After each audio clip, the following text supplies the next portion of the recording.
સુરેન્દ્રનગર સ્થિત કચ્છના નાના રણમાં વચરાજ બેટ પાસે ફોરેસ્ટ વિભાગને પેટ્રોલિંગ દરમિયાન વિશ્વનું સૌથી નાનું કદ ધરાવતું શિયાળ એટલે કે ફેનેક ફોક્સ જોવા મળ્યું છે.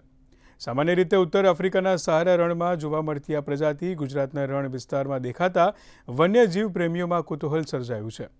અંદાજે 1 કિલો વજન અને 1 ફૂટ લંબાઈ ધરાવતું આ શિયાળ રણમાં છુપાઈને રહે છે અને નાના જીવજંતુઓનો આહાર કરે છે.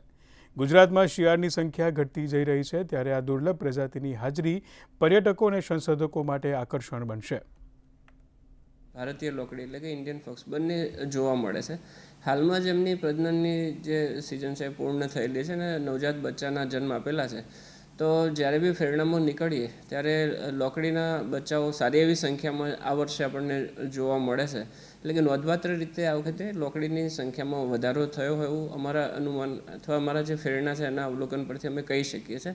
અને સામાન્ય રીતે જોઈએ તો 2 થી 3 બચ્ચાને લોકડીએ જન્મ આપતી હોય છે.